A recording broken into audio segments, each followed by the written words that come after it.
Hello SSS members and pensioners, it's me Angel.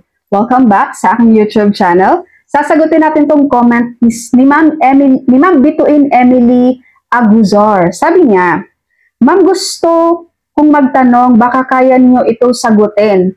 May tanong ako tungkol sa SSS. Base sa nabasa ko, totoo ba may anniversary ang SSS at may raffle sila ginawa? Ina-announce na ang winning entry. Totoo galing sa kanilang official page ng SSS sa Facebook. Yes ma'am, totoo po yun. And good job ha, dahil nag-base ka mismo sa page ni SSS. So yun yung mga legit page guys na dapat yung sinusubaybayan, no? Ang page mismo ng SSS. So yes po, last September 12, 2025 ay sinicelebrate po ng SSS ang National Pensioners Day. Ang ginawa po nila dito sa National Pensioners Day, i-discuss ko po sa inyo para may background din kayo guys. Nagkaroon sila ng SSS Nationwide Caravan. Pero hindi to sa lahat guys. Hindi lahat ng branches. Selected branches lang po ito. Like sa Pampanga, Diliman, Bacolod, and Davao.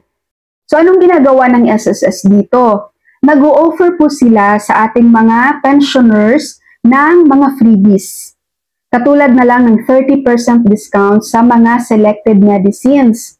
Nagkaroon sila doon ng Zumba, ng health and wellness talk, nagkaroon sila ng fun games. At nagkaroon din po sila ng distributions ng My SSS card. Pero again po, hindi po ito sa lahat. Yung sa katanungan nyo naman po na nagkaroon ng raffle, yes po, nagkaroon sila ng raffle at naka-announce na po ang mga winners nito sa kanilang FB page. Yung raffle na ginawa nito guys, yun po yung kwentong SSS. Kung napapanood nyo, di ba, sa FB page, may mga kwentong SSS doon, yung mga SSS pensioners natin. So nira-raffle po yun ni SSS kung sinong manalo.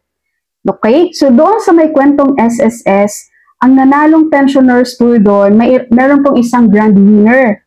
Ayan siya. At then, meron namang nanalo ng 7 pensioners for consolation prizes. So may mga questions naman po dito tungkol doon sa My SSS card. Ganito yung itsura ng bagong SSS card guys, yung color blue.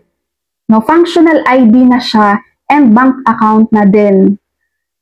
Okay, so, di ba, sino dito guys ang nakapag-upgrade ng SSS Unit Card? Yung sa Union Bank, kulay dilaw yun, di ba? So, ito magiging blue na siya. Pero tandaan po natin guys, hintayin lang natin ang update ni SSS sa magiging guidelines nito kung paano tayo makukuha nitong bagong card na to na color blue.